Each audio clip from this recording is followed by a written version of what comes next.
Publik ilmu ini ya, itu akan dibahas bahwa sebetulnya virus itu tidak ada. Yang ada adalah bakteri yang keluar daripada environmentnya sehingga menjadi patogen. Jadi virus itu salah satu makhluk Allah yang diperlukan ya, yang baru akan menjadi masalah ketika keluar daripada ruangnya. Ini agak berbeda dengan ilmu pengetahuan medis hari ini. Seperti itu, dan ini tujuannya bukan untuk mengcounter tetapi memberikan solusi bagaimana meruqyah virus HIV. Bagaimana meruqyah ya semacam penyakit-penyakit yang disebabkan oleh virus. Bagaimana itu semua menjadi mungkin begitu. Wallahu a'lam. Insyaallah nanti di bab terapi Al-Qur'an saya akan bahas sedikit. Barakallahu fiik.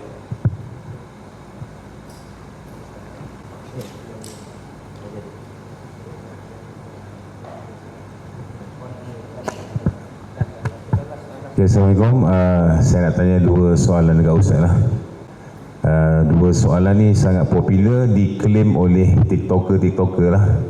Yang pertama, mereka klaim mereka sukma pesakit ini diikat, diletak dalam botol oleh bomo-bomo lah, menyebabkan pesakit ni jadi tak boleh bercakap apa semua lah, jadi macam mental dan sebagainya lah. Dan yang kedua, ramai di TikTok yang klaim mereka dijaga oleh leluhur-leluhur mereka. Maksudnya leluhur tu, tok nenek mereka yang dah mati, roh-roh tu datang menjaga mereka. Jadi minta Ustaz bagi pencerahan, InsyaAllah. Iya, yang pertama sukma yang dijaga di dalam botol, di pohon, di goa, dan seterusnya. Kita harus pahami dulu adanya ruh, nafs, ya tadi nafsul hawa yang dimaksudkan, kemudian akal, dan juga setan yang ada di dalam diri manusia. Satu lagi malaikat. Ada korin dari jin dan malaikat, ya dua. Kemudian ada nafsu manusia atau nafsul hawa, ada akal, dan ada juga iman atau ruhnya atau spiritnya. Pertanyaan, sukma itu apa kategorinya? Sukma itu apa? Soul atau jiwa. Bisakah jiwa seseorang itu terpenjara, diikat di satu tempat? Jawabannya, ketika ruh itu keluar dari tubuh, maka manusia itu mati. Dan itu hanya Allah yang bisa melakukannya ketika manusia tidur. Ya, makanya ketika bangun tidur doanya bagaimana doanya? Ya, berterima kasih kepada Allah atas ya kehidupan yang baru. Seperti itu ya. Maka ketika dikatakan bahwa jiwanya yang diikat, itu sama seperti orang yang koma. Koma, Pak. Koma? Ya, koma. Orang yang pingsan, itu jiwanya saat itu bukan diikat, inaktif. Ya. Dia lose control, terputus komunikasinya. Sama seperti orang dibius. Itu bius. Diberikan obat apa? Pelali. Nah, itu bukan dibunuh, itu di stop komunikasinya dari akal ke jantungnya. Tujuannya apa? Menghapus rasa sakit. Jadi ketika bius orang tidak merasa sakit. Ketika pingsan orang tidak rasa sakit. Ketika koma orang tidak rasa sakit. Itu jadi jiwanya itu bukan diikat tetapi diputus saraf komunikasinya, komunikatornya. Nah, itulah yang dilakukan setan, memutus komunikator saraf antara jantung ke dalam otaknya. Ya. Bukanlah sukmanya dibawa ke laut, dikurung di botol dan seterusnya. Mungkin itu dia punya maksud tertentu. Nanti bayar uang, lalu mengembalikan sukmanya. Nah. Oh iya, ya. Dan kita berbicara secara ilmiah dulu, pandangan secara ilmiah dulu. Seperti itu ya. Jadi tidak bisa sukma itu diikat di botol. Itu bukan urusan manusia. Ya, itu urusan Allah Ta'ala. Dan setan pun tidak bisa lakukan itu. Kalau dia mengikat jiwa, maksudnya menekan, itu ada di dalam diri kita. Jadi jiwanya masih di situ. Di situ, dan ketika kita ruqyah tidak harus pergi ke tempat-tempat lain. Di ruqyah di dadanya akan kembali lagi dengan izinnya. Wallahu a'lam. Ini sifatnya pendapat. Ya, yang kedua bagaimana? leluhur.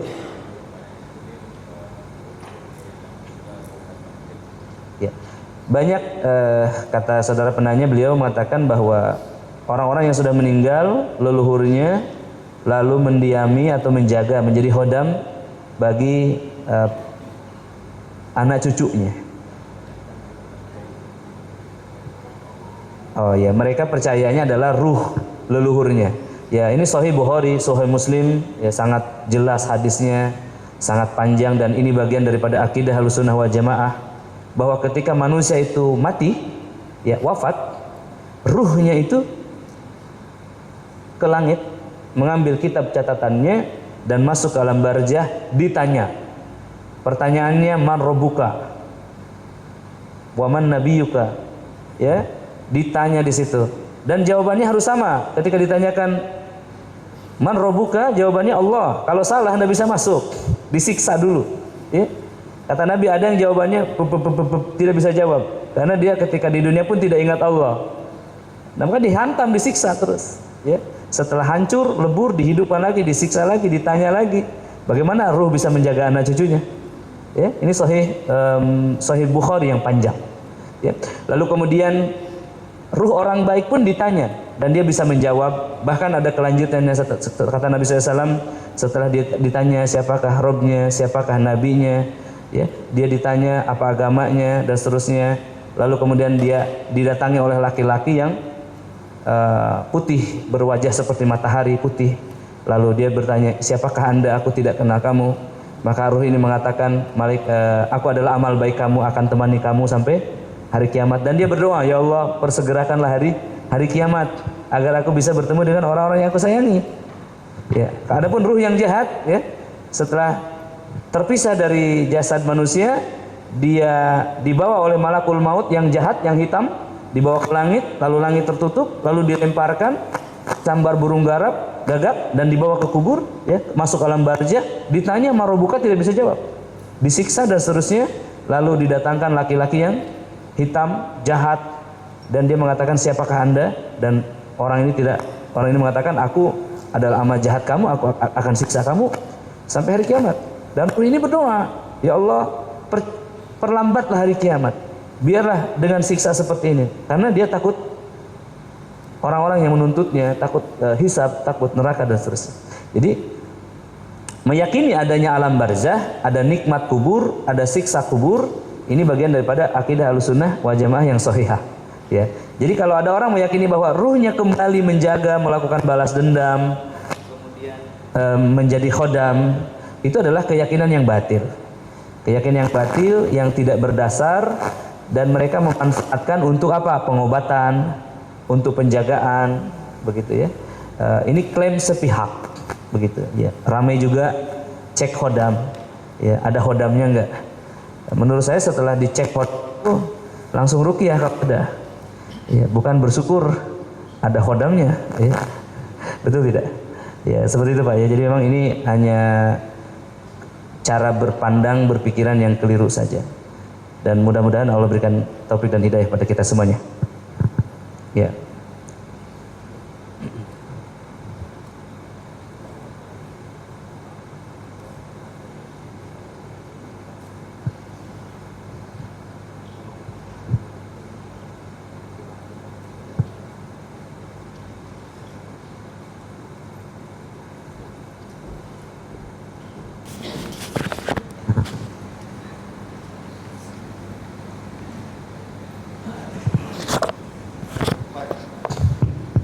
Bisa ditampilkan kembali.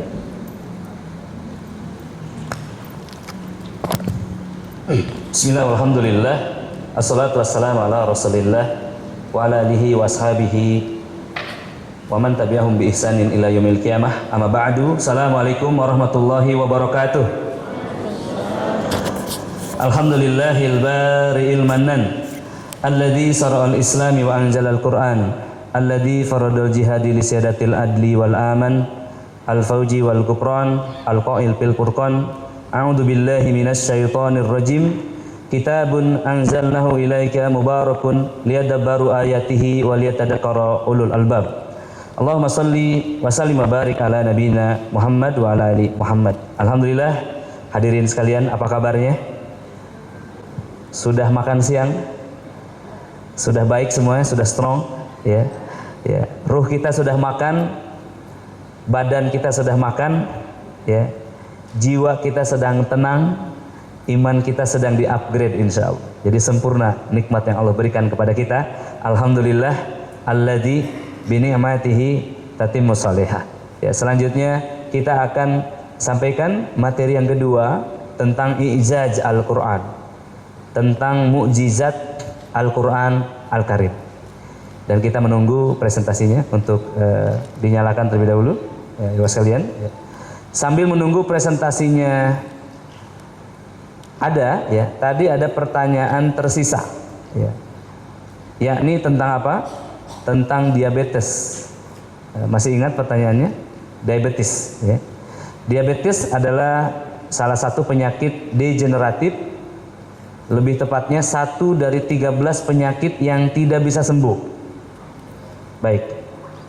Yang kedua, diabetes juga 1 dari 8 penyakit genetik yang juga tidak bisa sembuh. Ya, kalau dikatakan penyakit itu genetik, nothing to do dalam dunia medis, ya. Tidak ada solusi untuknya. Jadi ketika saya menyampaikan ini, mudah-mudahan menjadi solusi, ya. Tetapi bukan alternatif sebetulnya. Justru insya Allah adalah pilihan yang pertama dan utama. Ya, bisa mundur lagi. Ya, ya, barakallahu fikum, ya. Sudah tampil, ya. Baik, kaum muslimin, diabetes, bahasa Indonesianya diabetes, bahasa Inggrisnya diabetes, betul? Diabetes, ya, diabetes, ya. Itu disebut juga penyakit apa? Kencing manis atau penyakit gula. Gula, ya. Penyakit kelebihan kadar gula di dalam tubuh, ya. Kalau manusia perlu gula enggak? Perlu. Yang penyakit adalah berlebihnya kadar gula di dalam tubuh. Karena ini pertanyaan, saya menjawab pertanyaan ini. Seperti tadi cancer tadi. Baik, mohon diperhatikan jari saya. Tepung-tepungan, nasi, buah-buahan yang manis-manis, ketika kita makan, maka akan menambah kadar gula di dalam tubuh manusia, ya. Baik, nasi, tepung itu disebut karbohidrat. Nasi adalah karbohidrat. Karbo itu sesuatu yang kita kunyah lalu jadi manis, kan? Nasi kalau kita kunyah lama jadi manis, ya. Nasi, karbo, manis. Adapun gula, gula pasir misalkan memang sudah gula. Ya, sebagian madu juga ada gulanya, sebagian kurma juga ada gulanya, sebagian buah ada gulanya. Gula ini dibutuhkan dalam tubuh untuk menjadi energi. Sebelum menjadi energi, ya, dia dalam bentuk kalori. Jadi susunannya nasi, tepung, karbo, gula, kalori, energi. Betul nggak? Makan nasi jadi energi, makan manis jadi energi. Minum madu akan menjadi energi dalam 6,2 detik. Makan kurma jadi energi dalam 3,2 detik. Maka Nabi SAW menganjurkan untuk memakan kurma atau madu. Kurma 3,2 detik jadi energi. Baik, ini tujuan kita makan adalah mendapatkan energi. Energi apa? Power, tenaga. Ini saya angkat mic ini pakai energi, ya, betul. Terus berbicara terus sampai tengah malam tidak makan, lemes, energinya berkurang. Baik, jadi apa masalahnya? Masalahnya adalah orang makan 1 piring, orang sebelahnya makan juga 1 piring. Yang ini kalorinya diabetes, apa namanya? Ya, yang ini kalorinya 400, yang ini 200. Padahal makannya sama-sama 2 piring. Artinya ada tambahan kalori. Lihat, tepung, karbo, sukrosa, kalor panas, dan apa? energi. Dari mana kalor ini? Panas ini dari mana? Itu yang jadi masalah. Satu orang makan nasi 2 piring 400 kalori, satu makan 2 piring cuman 200 kalori. Kalau teori saya, tambahan 200 itu adalah setan. Karena ketika di ruqyah, panasnya itu keluar, ya, kalorinya stabil. Bisa dibuktikan. Ya, saya sudah 7 tahun buka open program terapi intensif dan makannya di situ hanya nasi. Orang ada cancer, ada kencing manis tadi, diabetes, seluruh penyakit semua makannya hanya nasi. Kalau nggak makan nasi, nggak makan. Ya, dan alhamdulillah rate kesembuhan di antara 90%. Ya, 90%. Bahkan ada dokter spesialis namanya Dr. Nyimas Moya Jamjami, spesialis anestesi. Ya. Dia membawa temannya dari Aceh. Dia kanker payudara sudah sembuh ya. Yang dari Aceh ini tadi ada diabetes itu. Ya. Dan dia bilang ini makannya hanya 1 piring 1 hari. Jadi sehari itu setengah piring. Ketika di pondok ini, di pondok Ustadz ini, dia makannya 2 piring Ustadz. Pagi 1 piring, sore 1 piring. Tapi anehnya kalorinya yang tadinya, yang biasanya 400 jadi 179. Normal, stabil. Kenapa ini terjadi? Saya bilang, pasien Anda ini dok, ketika datang hari pertama, dia was-wasnya luar biasa. Dia ke kamar mandi 18 kali sehari. Ya. Datang dari Aceh itu dalam pakai kursi roda, pakai wheelchair. Ya. Sampai Soekarno-Hatta pun pakai wheelchair. Begitu masuk pondok sudah tidak pakai wheelchair lagi, sampai pulang ada 2 orang di pekan yang sama. Ya, ini pengalaman saya. Mungkin pasien-pasien saya gangguan setan semua mungkin, sehingga hasilnya saya temukan 90% kanker itu memang gangguan setan. Mungkin ya, coba Anda riset ulang. Tapi kalau mau ambil riset saya 10 tahun cukup panjang, 12 tahun cukup panjang, ya. Dan 7 tahun ini healing, memang langsung healing. Bahkan di sini saya nanti boleh coba tidak praktek 1-2 pasien yang cancer, biar kita lihat langsung bagaimana buktinya langsung agar akal kita betul-betul bisa tunduk kepada Al-Quran dan Sunnah insyaallah. Barakallahu fikum. Itu tentang diabetes. Jadi semua orang yang diabetes, ada diabetes 1, ada diabetes yang lebih berat. Yang diabetes ringan baru pusing, baru kesemutan, ruqyah saja dan cek lagi.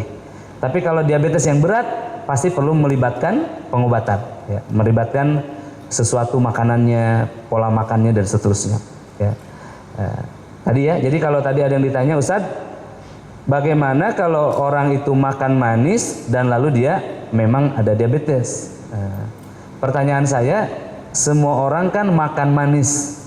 Semua orang makan nasi, tapi tidak semua orang diabetes. Itu juga pertanyaan. Jadi pertanyaan di balik pertanyaan, ya. Barakallahu fikum. Materi sudah siap, kita akan lanjutkan. Bisa ke belakang, terus mundur terus ke belakang. Agak jauh, Pak. Agak jauh terus. Ya, terus. Ya. Barakallahu fikum. Ya, terus. Ya, ya. Baik, terus ya, ya, terus ya, dari mukjizat Al-Quran, ya dari sini, barakallahu fikum. Waktu saya sampai jam berapa? Time kita sampai jam berapa? Jam 6, betul? Artinya ada masa 3 jam, betul? Tidak sholat asar? Oh. Ya, barakallahu fikum ya, nanti diberikan beritahu saja. Ya, bismillah hadirin. Mukjizat Al-Qur'an. Mukjizat itu dari kata a'jaza yu'jizu i'jajan. Ya. Artinya sesuatu yang mengalahkan akal.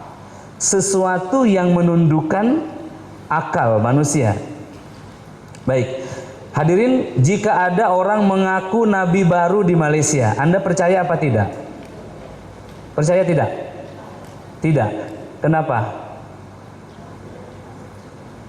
Karena di akal kita sudah ada informasi bahwa Nabi Muhammad adalah khotaman nabiyyin. Jadi akal kita menolak. Baik, zaman dulu sebelum Nabi Muhammad datang, sebelum Nabi terakhir datang, ada orang mengaku bahwa dirinya Nabi. Misalkan Nabi Musa di hadapan Fir'aun, dia mengaku Nabi. Orang-orang ada yang percaya, ada yang tidak percaya. Maka Allah turunkan kepada Nabi Musa alaihissalam 40 i'jaz, 40 mukjizat kenabian. Kepada Nabi Muhammad diturunkan 1000 lebih mukjizat. Salah satunya adalah Al-Quran. Apa fungsinya? Fungsinya untuk mengalahkan akal manusia. Fungsi mukjizat itu mengalahkan akal manusia. Ya, barakallahu fiik. Dilanjut. Bisa dilanjut? Ya. Baik, orang-orang kebanyakan ketika melihat Al-Quran, di dalam benaknya mungkin ada kalimat bahwa Al-Quran itu huda, petunjuk, kalamullah, hukum, ya, sesuatu yang agung, sumber kemuliaan. Dan hari ini di abad modern ini sudah jarang di dalam akal mereka ada kata mukjizat. Ya, ya. Padahal Al-Quran adalah mukjizat. Salah satu mukjizatnya adalah mukjizat kesembuhan. Ya. Berikutnya, ini adalah ilustrasi ketika Nabi Musa dihadapkan dengan Fir'aun. Hadirin. Selain ya, singkat cerita, saya akan beri kuis nih. Di tangan saya ada kuis, ada hadiah. Yang bisa jawab langsung dapat hadiah. Tapi pertanyaannya sulit ya. Nabi Musa alaihissalam berhadapan dengan tukang sihir Fir'aun. Dikisahkan ada 10.000 tukang sihir, ya, 10.000 tukang sihir. Dan kemudian Nabi Musa mempersilahkan tukang sihir itu untuk melemparkan sihirnya. Dan tukang sihir melemparkan sihirnya. Maka Nabi Musa melihat tali dan tongkat serta kayu mereka itu berubah menjadi apa? Ular. Ya, menjadi ular. Baik. Jadi ular di mata siapa? Di mata Nabi Musa, di mata Fir'aun, di mata hadirin yang hadir. Jadi kalau yang sebelah sini misalkan adalah hadirin ya. Yang sebelah sini adalah tukang sihir. Ya, ini adalah apa? Ini adalah Fir'aun. Yang mana Fir'aun? Oh, sana Fir'aun ya. Sana Fir'aun. Nabi Musanya mana? Saya Nabi Musanya. Ini Nabi Musa, ini tukang sihir, ini hadirin lah ya, hadirin semua. Baik. Ini saya jelaskan begini karena akan harus jelas. Ini hadirin, ini tukang sihir, ini Fir'aun, ini Nabi Musa. Tali dan tongkat dilemparkan. Nabi Musa melihat sebagai ular. Hadirin melihat sebagai ular. Fir'aun melihat sebagai ular. Sihir. Lalu kemudian Nabi Musa melemparkan tongkatnya. Maka Nabi Musa melihat sebagai ular. Tukang sihir melihat sebagai ular. Hadirin melihat sebagai ular. Fir'aun melihat sebagai ular. Apa perbedaannya? Awalan ketika tukang sihir itu melemparkan tali dan tongkatnya, mata dia melihat tali itu hanya tali dan tongkat saja, sebagaimana aslinya. Tapi ketika Nabi Musa melemparkan tongkatnya, tukang sihir melihat tongkatnya itu berubah menjadi ular. Hadirin melihat sebagai ular. Siapa yang paling kaget? Kenapa tukang sihir kaget? Shock. Karena dia tukang sihir. Dia bilang tidak mungkin mata saya ini kena sihir. Saya kan penyihirnya. Dan Musa itu bukan penyihir.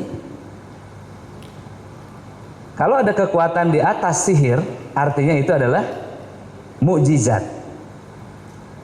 Kalau yang terjadi ini mukjizat, berarti ini turun dari Tuhan, lalu kemudian Musa ini adalah seorang nabi. Maka mereka semuanya bersujud. Lihat ayatnya. Wa ulqiyas saharatu sajidin qalu amanna bi rabbil alamin rabbi Musa wa Harun. Lihat. Dia mengatakan mereka semua sujud. Mereka mengatakan aku beriman kepada Rob. Kami beriman kepada Rob semesta alam, Robnya Musa dan Harun. Dia belum tahu Allah, belum tahu nama Tuhannya, tapi sudah beriman. Kenapa itu? Karena akalnya telah tunduk ketika melihat tongkatnya itu benar-benar berubah menjadi ular. Nah, hadirin ya, seperti itu. Pertanyaannya sudah dijawab, jadi hadiahnya nggak jadi dulu ya. Ya, yang paling kaget adalah siapa? Tukang sihir. Yang paling kaget tukang sihir. Nah, pertanyaannya di abad ini hadirin, kenapa sihir itu tidak kalah dengan Al-Quran? Al-Quran mukjizat bukan? Mukjizat. Masih mukjizat apa tidak? Masih. Bagi siapa? Bagi siapa? Orang beriman. Semua orang beriman enggak? Tidak. Ada yang beriman, ada yang bernafsu. Ya, ada yang mengikuti perasaannya, ada yang mengikuti imannya. Yang akan sembuh dengan Al-Quran yang 100% meyakini Al-Quran sebagai mukjizat. 100%, bukan 50%. Baik ya, dilanjut dulu. Ya. Dilanjut lagi. Dilanjut lagi. Fungsi mukjizat penekanan adalah menundukkan, mengalahkan, menguasai akal manusia. Di setiap masa ada orang-orang yang sombong dengan ilmunya. Di zaman Firaun ada orang yang sombong dengan sihirnya, ya. Maka mukjizat diturunkan. Begitu hadirin. Ya. Dan di abad ini pun ada manusia yang sombong dengan sainsnya. Dengan alat-alat modernnya tanpa disadari, ya. Dan kemudian mereka mengatakan ini survival rate-nya 2 minggu lagi manusia ini. Saya dapat pasien katanya, Ustadz saya sakit paru, usia saya 50 tahun, lalu kemudian saya diponis, kata dokter usia saya 2 minggu lagi Ustadz. Saya bilang, ya Allah ibu, usia ibu kayak nampak 70 tahun ya. Iya Ustadz. Padahal usianya baru 50 tahun. Lalu saya bilang, ibu coba sentuh dadanya yang sakitnya, lalu bacakan bismillah, bismillah, bismillah. A'udzubillahi wa qudratihi min syarri ma ajidu wa uhadir. Lalu kemudian setelah itu ibunya mengatakan lebih ringan Ustaz, tapi masih sakit ini. Lalu saya bacakan lau anzalna hadzal qur'ana ala jabal sampai akhir. Lalu kemudian ibu ini suruh berdiri, dia berdiri. Setelah berdiri, saya suruh jalan. Dia bilang sakitnya sudah hilang Ustaz, tidak hilang. Lalu saya sampaikan, ibu kalau nanti kalau ada orang yang mengatakan usia Anda 2 pekan lagi atau 2 bulan lagi, jangan terlalu yakin. Karena orang yang berkata pun tidak tahu dirinya itu sebetulnya berapa hari lagi hidup. Betul apa tidak? Betul. Dan itu dipahami ibu ini, menjadi taufik ya. Saya bilang, ibu saya punya tugas untuk ibu karena lagi terapi intensif. Besok ibu jalan kaki dari rumah ke sini, sekitar 500 meter dari cottage ke masjid. Jalan kaki, jangan dibantu putrinya. Karena sebelumnya itu saya lihat dia dibantu oleh putrinya, jalannya itu dibopong. Dia bilang, Ustadz suami saya taruh mobil depan pintu karena saya ini tidak bisa jalan jauh. Masya Allah.